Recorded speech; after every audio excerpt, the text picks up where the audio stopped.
পরিচালন কমিটির সদস্যগণ, প্রধান শিক্ষক থেকে সহ শিক্ষক এবং শিক্ষাকর্মী এবং আমার প্রিয় ছাত্রছাত্রী ভাই বোনেরা,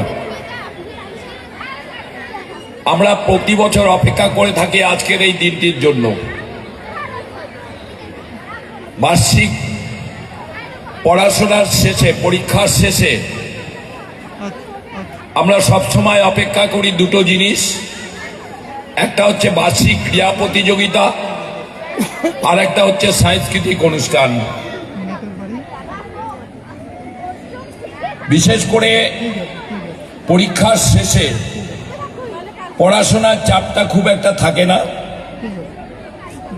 একটা নতুন ক্লাসে ওঠার আনন্দ এবং এই যে খেলাধুলোয় অংশগ্রহণ করে সবার একটা সুন্দর দিন উপভোগ করার একটা সুযোগ আমাদের স্কুলগুলো করে দিয়েছেন। আমি আশা করছি আজকে এই প্রতিযোগিতামূলক সাংস্কৃতিক অনুষ্ঠানে যারা অংশগ্রহণ করবে, আজকে আমাদের প্রতিভা বিকাশের একটা মঞ্চ বলে আমি মনে করি। আজকে যারা এখানে গান গাইবেন, নৃত্য করবেন বা আবৃত্তি প্রতিযোগিতা করবেন,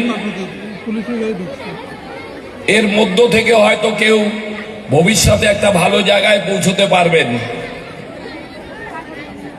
প্রতিভা বিকাশের জন্য আমাদের মঞ্চের প্রয়োজন। আমরা যদি সেটা না পাই তাহলে প্রতিভা বিকাশটা কখনো পরিস্ফুটিত হতে পারে না। সেজন্য আমাদের মঞ্চের প্রয়োজন, সেই ব্যবস্থাটা আমাদের স্কুল বিদ্যালয় কর্তৃপক্ষ করে দিয়েছেন। আমি একটা কথাই বলবো,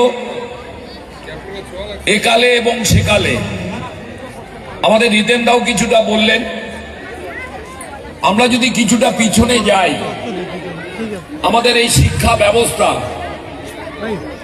আমাদের এই ব্লকেরই আমি বলছি, ব্লক আজকে একটা সময় আজ থেকে 40-50 বছর আগে আমাদের শীতলকুচি ব্লকে আমাদের মাধ্যমিকের স্কুল ছিল মাত্র 3খানা, Sitalkuchi Gopinath high school, Gosarhat high school এবং ডাকালিগঞ্জ হাই স্কুল।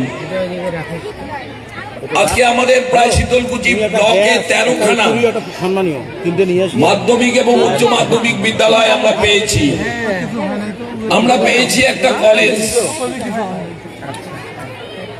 কিন্তু একটা জিনিস আমরা লক্ষ্য করছি,